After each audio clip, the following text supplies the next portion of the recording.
So, good evening. So, today is August 7. Nag-take ako ng trade kaninang mga, I believe, um, alas 2. Alas 2 ng hapon.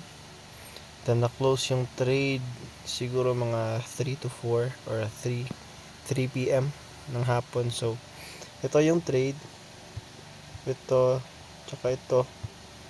So, buy order. So, nag-buy ako. Then, nanalo ako ng 70 pips. So, 0.01 lang yung lot size. So, nanalo ako ng $7.56. Anyways, kung iisipin, pwede naman ako mag-multiple na mag-place ako ng multiple orders or mag-increase ako ng lot size. Pero, mas prefer ko na since maliit lang yung capital ko, $100 lang, I think it will be better na maging disciplined muna ako sa maliit na lot size. Sometimes, matempt ako na mag-increase ng lot size, mag-place ng maraming position. Pero, well, that's part of learning. And also to improve, kailangan talagang maging disciplined. Okay, so let's proceed na sa trading view para ma-discuss yung trade ko dito, yung thought process ko. Ang pinaka nakita ko na pattern, bakit ko to itinake, is itong flag pattern na ito. So merong meron ditong slanted line, which is ito. Also yung key level ko, no, yung sa trade ko nung the other day, itong trade na to. So nagkaroon ng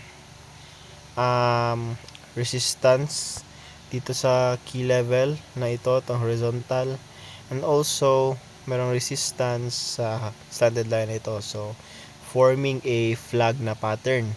So basically sa mga books or sa mga online sources, sa mga Google Images, kung mag-search kayo ng different patterns, tong flag pattern na ito nagsisignify na tataas yung price.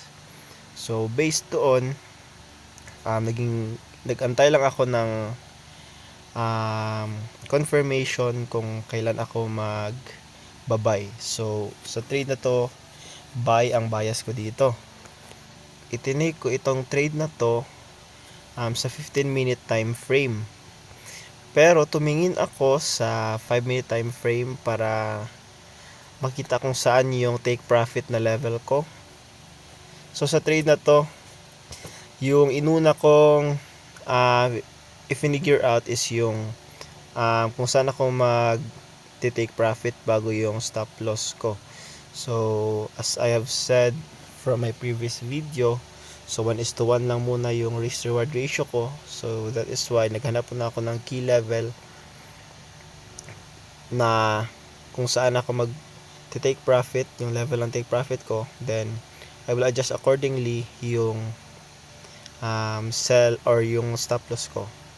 So napagdesisyonan ko na yung take profit ko is sa dito na level.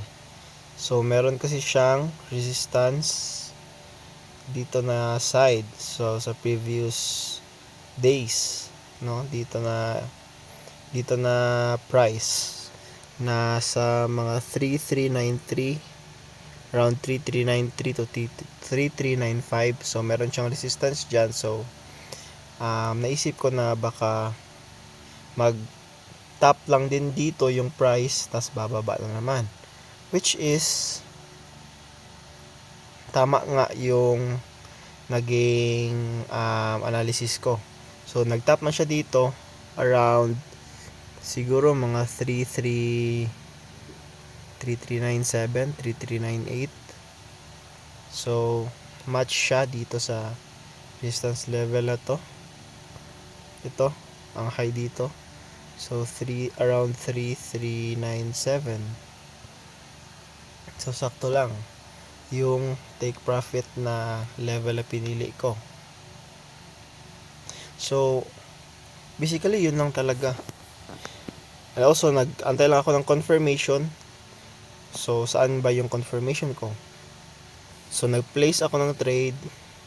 So dito. So exactly dito na candlestick.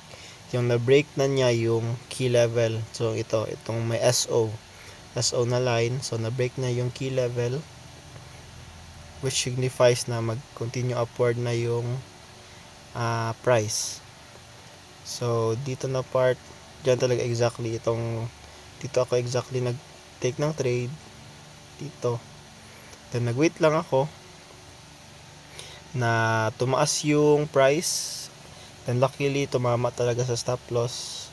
Also nag-breakout pa nga. So tumaas pa nga.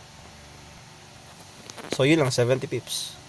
So maliit lang siya, $7 kasi 0.01 lang yung lot size, pero 70 pips malaki na yan masyado if malaki yung capital at malaki yung lot size na itrinade.